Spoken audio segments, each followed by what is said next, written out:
Your kid.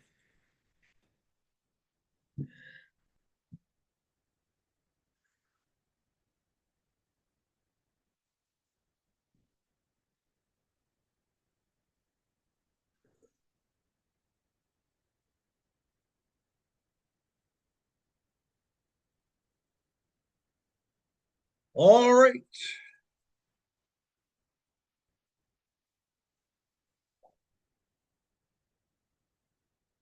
When's he coming? You have any idea?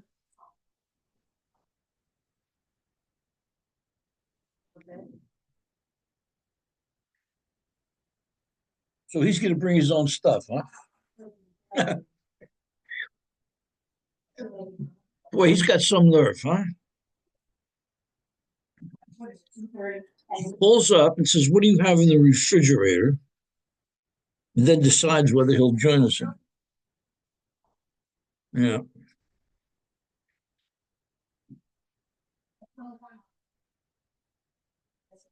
yeah.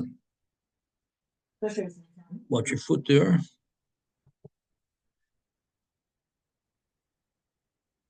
Well, I don't have any students yet. And if I don't, I will still do my spiel here.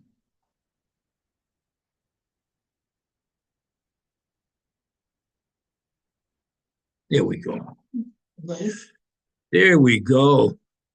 Hi, Joanna.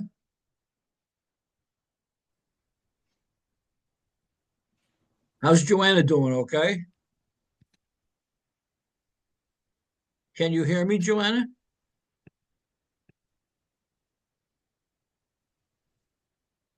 Can you hear me? I can hear you. Oh, okay. You were a little quiet there. I was wondering if we had some problems.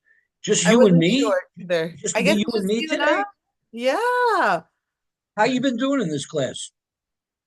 Um, oh, good. I have a good grade. But it's getting there's a lot of equations lately. It's so hard to keep up with. Yeah, yeah. It's not an easy course, really. I like teaching it because this is the crap I did when I actually worked at one time, not like now when I don't do anything. But I guess we'll get started, okay? Are you in Santa Barbara? I am, yes. I'm in Pennsylvania now. Like, Whoa, that's crazy. How's the weather over there? well, it's pretty nice now that we got rid of the snow and the sleet and the ice and everything. That's so cool. I know we have rain today, so it's not a best day today. Oh, big deal. Okay, can you see the slide, Joanna? Yes, I can. Okay. I like teaching this chapter. It's about what's called the master budget. There's not going to be any real tough arithmetic here, no real formulas. But companies of any size prepare budgets. And throughout the year, every month, probably at least, they compare how well they've done to the budget. They make decisions based on those differences. They determine whether the budget made sense. And we're talking about a manufacturing company here. This cartoon's not funny. I can't tell how much your budget is because you try to spend it all. When can you tell me I'm over budget? You read it now? Yeah. Gilbert. A budget, it's a plan for utilizing your resources. Basically, we're talking about a spending budget, huh? Budgeting, known as budgetary control. Budgeting. We're, what it is, Joanne, it's a planning tool. You develop objectives and plans to achieve them. And then you look at the control later that management can exert, getting you to match or exceed budgeted goals. And budgets have advantages. I mean, every company budgets. You define your goals and you can plan and allocate and maybe find bottlenecks, meaning where the process is stopped up and you may not know about it yet. Budgeting.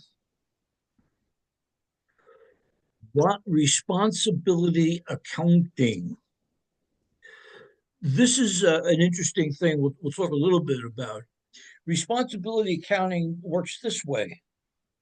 I'm a production manager at a factory, and my job is to make as many units as efficiently as possible.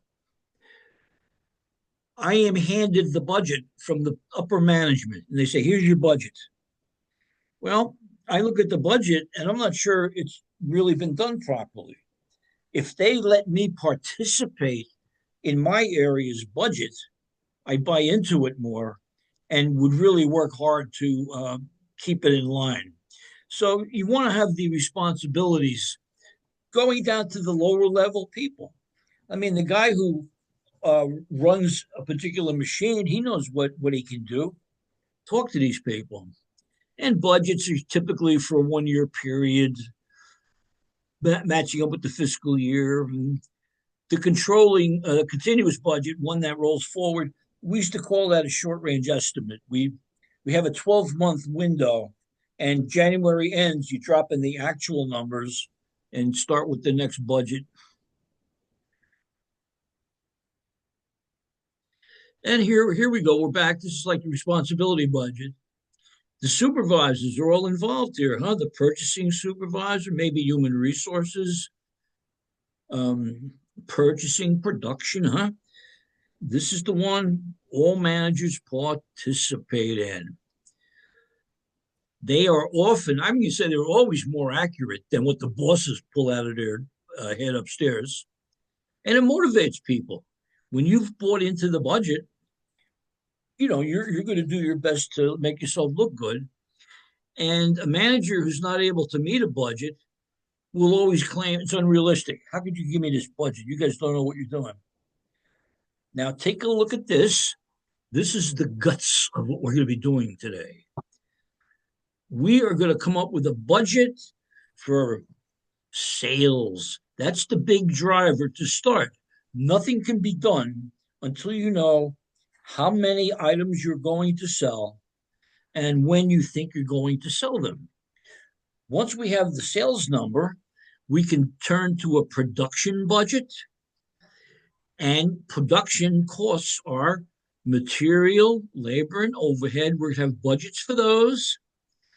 The production budgets will let us come up with the inventory budget, the cash budget. We're going to have one for the general and admin expenses and two financial statements. This is a lot of schedules, but they tie together. As you complete one schedule, the information that you have on that schedule, some of it will flow automatically into the next one. Detailed schedule, the sales budget. This one's super easy, huh? Detailed schedule shows sales for the period, and we're going to start with units and dollars. And take a peek here. Here's the information. These are the budgeted units from April to August, 5 months. We're only doing the budget for the quarter ended April, May, June 30th. But you're going to see we need the one in April. I also need the one in August. And the price is $10 a piece. Wow. What was it? $10 a piece. There's your sales budget. How easy was that, right? Sales budget. Now that we know how much we're going to sell, we're in a position to come up with what we need to purchase, perhaps, or collect. So let's take it to the next step. There is the sales budget. 200,000, 503, and a million. Okay. Now, we want to know when we're going to collect our cash.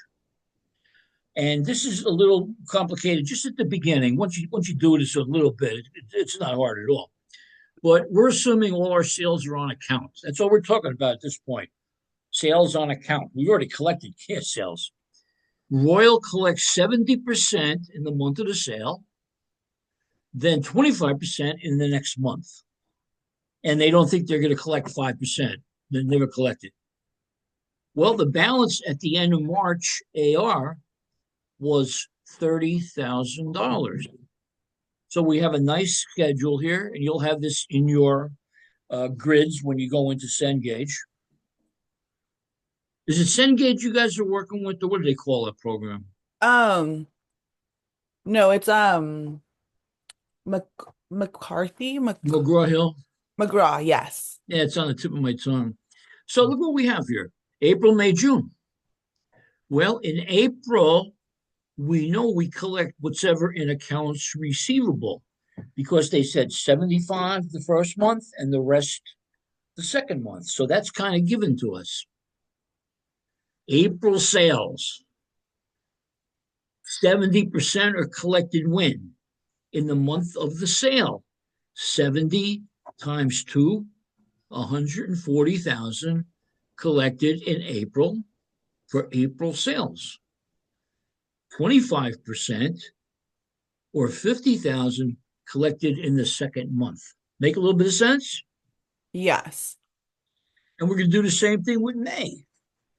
Follow the pattern. Well, we're done with April. We're not going to collect May sales in April. So May was this month of the sale, 500,000, 35, 70, 75%, 25 here. And June sales. June sales, we collect 70% in the month of June. And why aren't we showing the 30%? Because that's the end of that quarter, which will, Yes, the other 25% are in the July sales. absolutely. Said it exactly right. Yeah. So it tells me We you got a don't pretty good. account for those at all then until that will Yeah. go into July. Yeah. What we're trying to work with here is when we're going to get cash. So now we've got that information, maybe do some planning. So you're going to have the same schedule for both um, accounts receivable and purchases, which we'll get to. Okay. Now, now the big one, huh? The production budget. We know what the sales will be, but we want to make sure we have enough to meet the budget and maybe have a kicker on top of that. So we want to make sure we have enough inventory at all times without going too high. So let's see what they're talking about here. The management at Royal wants inventory to be equal to 20% of the following month's budgeted sales in units, okay? At the end of March or the beginning of the quarter, there were 4,000 units there. And again, we have a nice template set up, and this is what it's going to look like in your book. Budgeted sales, 20%, 4,000 on hand. So let's look what we have here. We're going to take the budgeted sales plus the desired ending inventory. That'll give us something we call total need, but I'm not worried about that. And we subtract the beginning inventory. Why do we subtract the beginning inventory? You got any feel for that one? Um, the beginning inventory Mm-hmm. because it's already been accounted for. Exactly. Hey, who's teaching this class? Me or you? That's exactly right. We already have that inventory. So their required production is 26,000. They had sales of 50,000 units here, 20%, 10,000. And we repeat the process. Take a look here. Students get a little confused at this. The ending inventory for March is, of course, the beginning inventory for May. Okay. I see. And we Yes. come up with the desired ending 6,000 inventory. would be for June. Yeah. 20% of June is two So times three is six. You get the idea? yes. And there we go. That's simple enough. The production budget. Um, I always worked in factories my whole life until I got moved up to Santa Barbara about 28 years ago. I used to like to do the master budgets. This was my little project every year. So we've got the production. Now we know how much we're going to make as well as how much we're going to sell. Now, What are the elements of production? Material, labor, and overhead. So we want to figure out now how much we're going to spend on raw materials or direct materials. This company uses 5 pounds of something to make their product, 5 pounds of rubber or something. And at the end of each month, they want to have material on hand equal to 10% of the following month's production. And they're giving us our beginning April 1st balance. So we're back to this again. Remember, I said that each schedule leads into the next one for the most part. We just figured this out. 2646, and they need 5 pounds per unit, right? Oh yeah. That's 130,000 just to meet the sales. What we want to have an ending inventory equal to 10% of the following month's production. See where we got that Oh, the 10%. 23,000? Yeah, we're accounting for 10%. Okay, that makes sense. Okay. Yeah. And our beginning inventory was given to us, right? 13,000. Ta-da. Wow. It makes a So huge here, difference when I see someone like actually explaining it than just the book, you know? oh, I think so. Yeah. I read like crazy. I read, but textbook, Jesus, no, it's not going to do it for me. Okay. So how do we get the beginning inventory here? From June or Not from June. from April. Yeah. It'll be That the 20, yeah, that 23,000 is going to end up next to the 13, I see. and 10% of 145,000 should be 14.5, right? Wow, yes. Okay, this makes sense. Beginning inventory for June would be what? Beginning inventory for June would be 14,000 or Yeah, yeah. And then 14. And this is 20% of the July uh, needs. In other words, when you're doing this problem, you got to do kind of do that off on the side somewhere, okay? But sounds good. so this one's a little bit longer, but it's not that tough. How many are you going to make? How many raw materials and units? And we're going to have a kicker in the inventory. So now What that we about go what about ahead, the quarter totals? Like why is that row not adding up? because those are balances. You don't add balances together.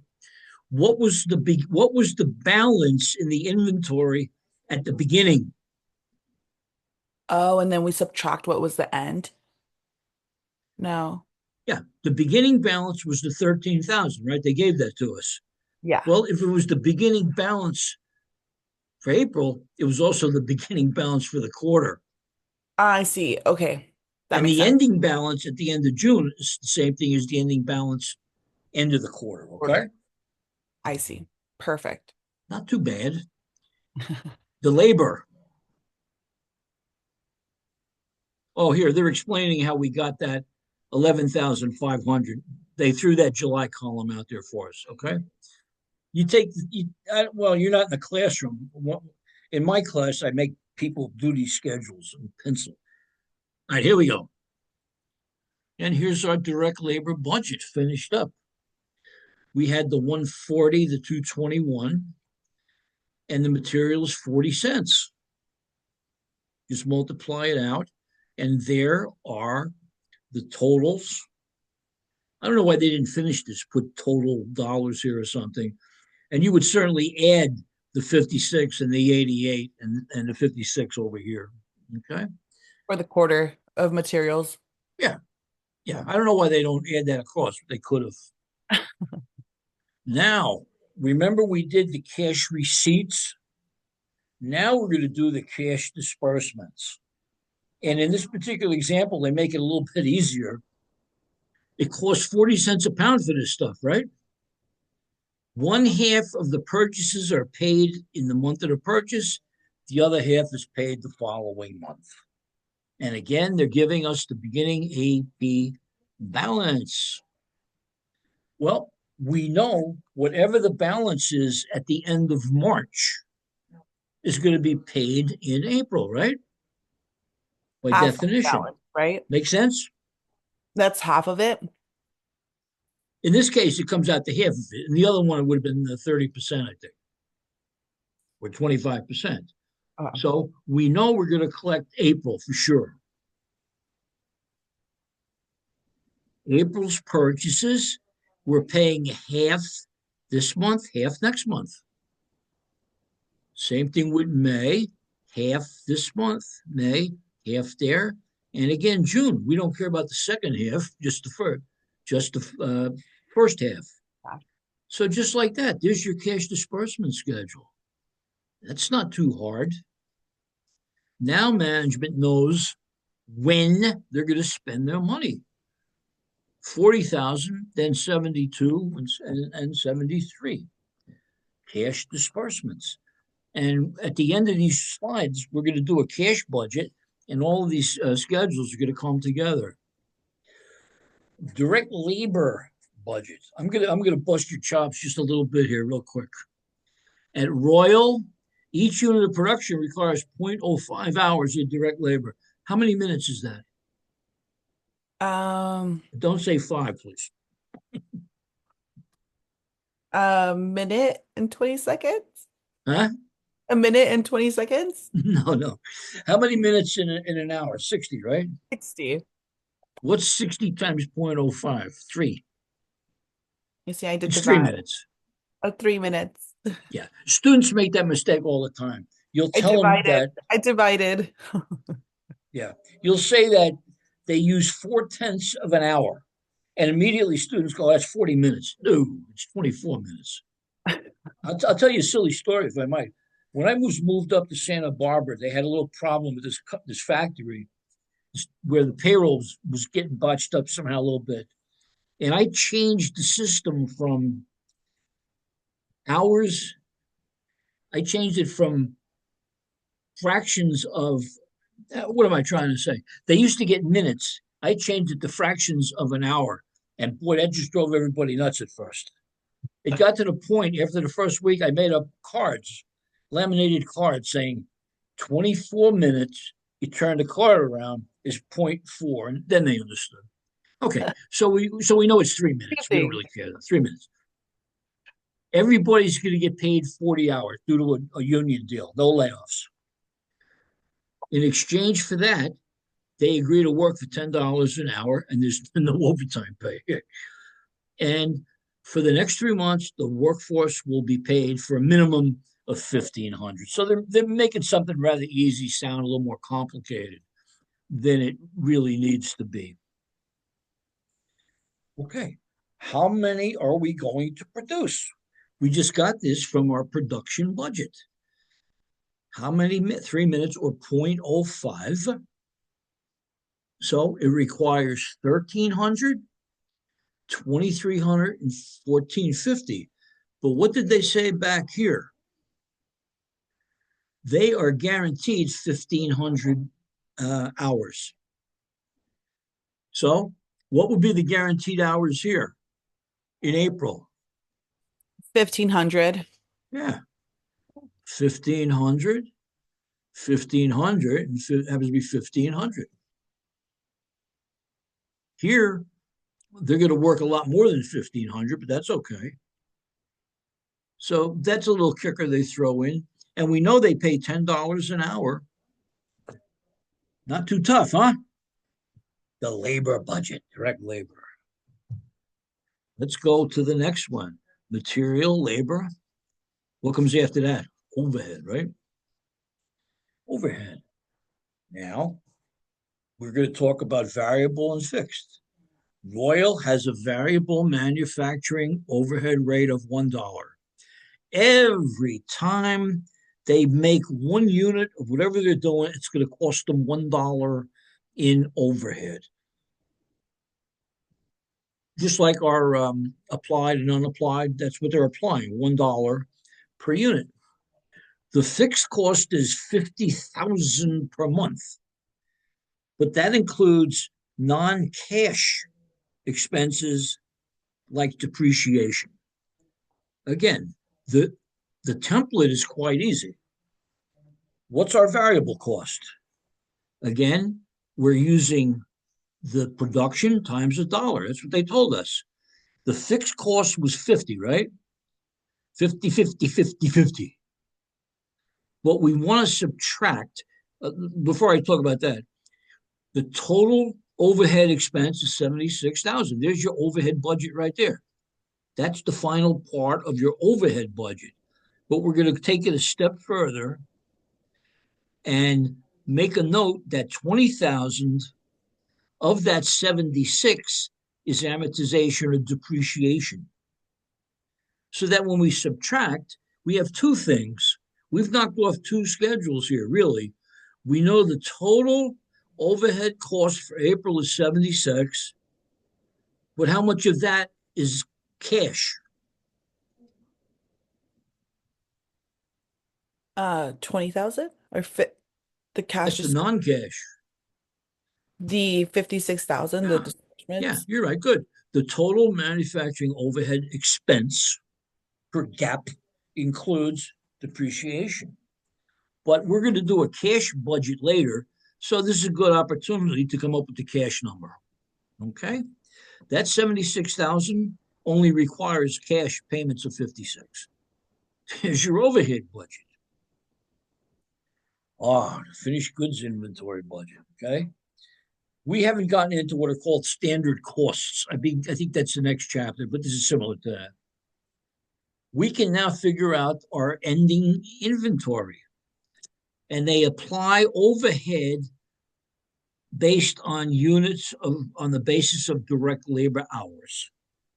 So let's figure this out here.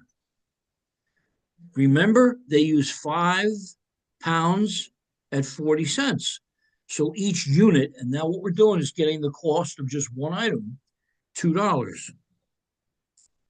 Remember our famous 0.05? They take 3 minutes at $10 an hour, it's half a dollar. The overhead is applied on the basis of direct labor. And that takes a little more goofing off here. The total overhead for the quarter was 251. Right here, see? Oh, yeah. And we divide that by the total direct labor hours, 5050, and that came right out of your labor budget right there. Okay? So that's Nice. the variable piece. Well, they're all variable, that's by definition. Anyway, so your cost per unit is $4.99. How many do we have in the ending inventory? Well, we figured that out before from where? The production budget. Not too tough? No, you just have to reference all the info back from different budgets. Yeah, sometimes I gripe about these slides, like I'm perfect, you know. But this chapter here, I think, is one of the better presentations. It's got a good flow. Wow, we did a lot of schedules, huh? That was that. Yes, we did. Selling and admin. This is non-manufacturing overhead spending. Let me take a snort here.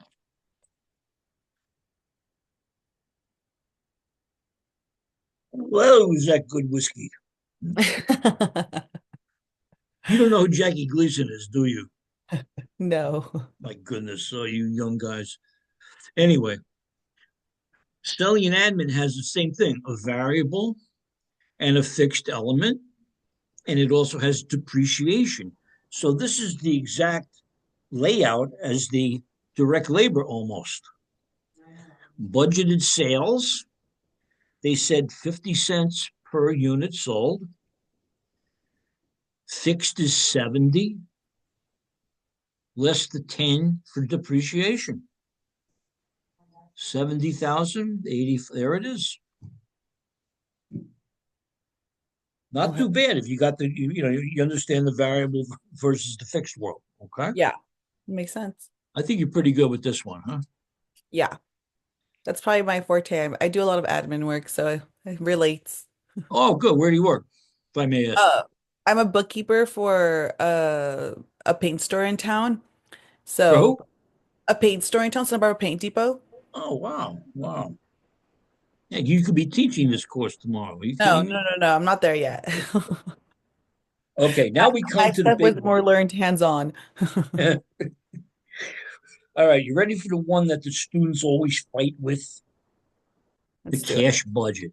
Keep in mind that we just did a ton of schedules that have cash totals on them. So let's divide and conquer here. This company, Royal, look at that, a 16% line of credit. That means when they borrow money, they have to pay 16% in interest. Wow. I don't know where they're getting this money. It looks like they went to the mafia. So, who that's where you pay 16%. And we're assuming that they pay the interest at the end of the quarter. They need to always have at least 30,000. We assume they borrow on the first day and maybe repay the last day of the month and some other information. Well, yeah, blah, blah, blah. They paid dividends, they bought equipment, and they have a cash balance to begin of 40,000. Let's take a look. The beginning cash balance was 40,000. The cash collections were 170. Where did we get that? Remember the cash collections budget? From the The disbursements are 40. That came from the cash. materials budget. Yeah, the cash disbursements budget. Where did we get the material, labor, and overhead? We just did them all, right? Yeah, from all the other budgets. Yeah. Now we have these oddballs that have nothing to do with their manufacturing per se. How much did they spend on purchasing equipment and dividends? They have to give it to you. They're not trying to keep it a secret. The purchases were 143,700 in total, I guess. That was May. Oh, I'm sorry. They had two purchases, 143,700, 48,300, and dividends were paid in April, 49. Paid here. The equipment purchases were what months? I want to see that one more time. Oh, May and June. Okay. So look at April. We had a beginning balance in cash, add what we collect, subtract what we spent, and then we go to the details from other schedules. So So, far, every single number on here is in a schedule or was given to us. And so that should, for May, how is it starting as 30,000 if it's at the end of April there was negative 20,000? because I didn't go to the bottom of this thing. Here it is. Here's what we're talking about here. The total cash, we started off with Wow. 210. We spent 230. So That we makes have a deficit of 20. We must have a minimum of 30. So this is the rest of the grid. That's all. I see. I, Okay, that makes sense. yeah. So we have a shortfall of 20,000. How much do we have to borrow to get back to 30? We just borrowed $50,000. Okay. And now they finish it for us. The ending balance in April was 30. And again, we go to our schedules, the cash collection schedule, the disbursement for raw materials, direct labor, overhead, selling. Now, remember, they had the purchase, they told us 143 and the 48. There we go. So now we have an excess of 95,000. Wow. Now we're in good shape. 95 is where we stand now. How much did we borrow? We borrowed 50, right? So now we're paying that back. Plus the And interest. it's a simple non-compounded interest loan, 16% of 50 times 1/4, blah, blah, blah. Total financing this month was 52 negative, leaving us with 43,000. And notice that some items are added across and others are not, right? You never add a balance across. The beginning balance was 40. We add the collections. We add all of these guys here, and it comes out to looking the same way. Cash budget. That one's a little trickier, but once you realize that you've already done the work, you can't do the cash budget until you do all of the other schedules. Okay. Now, I am not making, in my class, I make up my own questions and I like to hand them out. Zoom, I have little input into what your test is going to look like. I'll tell you this, though. Cornelia loves to give out the cash budget. So make sure you know that one. Make sure you know the cash budget and the schedule of collections and disbursements. You're probably going to get one of those, I assume. Okay, we're just about done. We did the cash budget. So now it's time to do the financial statements. And look at this. Here's the grid for the income statement. Sales, less cost of goods sold, gross margin, selling, and admin. Let's take a peek. This is for the 3 quarters. Well, we know our sales are $1 million from our sales budget. The cost of goods sold, remember, we calculated the inventory cost to be $499, the standard cost, Oh, yes. times 100,000. We have that gross margin. 260 came from that schedule. The operating income is just subtracting, obviously, and we had interest expense. Not too tough. No. Not too tough once you have all the other schedules done. Yes. So the income statement is pretty easy. Balance sheet, we have to think a little bit. They have balances now at the beginning of the period. 50,000 land, common stock, retained earnings, equipment. You have to consider all of these. Here's your balance sheet. Current assets, blah, blah, blah. So let's take a peek. Cash is a given. Remember they gave us that? Accounts receivable, the balance was 75,000, comes from the sales budget. Raw Awesome. material inventory was 11.5 pounds times 0.4. And the finished, this is the raw materials. You have the 40 cents per pound. 5,000 finished units at 4.99. Well, they told us the land was 50. So looks like we don't have to do anything with that. Common stock was 200. And I skipped the accounts payable. Again, all of this stuff comes from a schedule. What was the retained earnings? Let's do the equipment.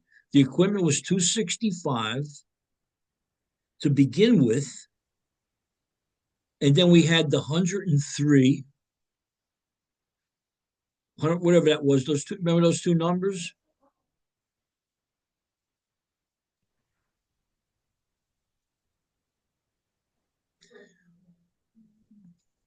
Where was that from? The That's 103. in the cash budget. Okay. Oh, now I was blocked by the grid. Yeah, they purchased 192 more. Again, it's all coming from schedules that we've done. So it was 192 plus 265. Guess what? That equals 367. The retained earnings changed. Now you should be able to tell me how we calculated that retained earnings number. What's the grid for the statement of equity? It starts with what?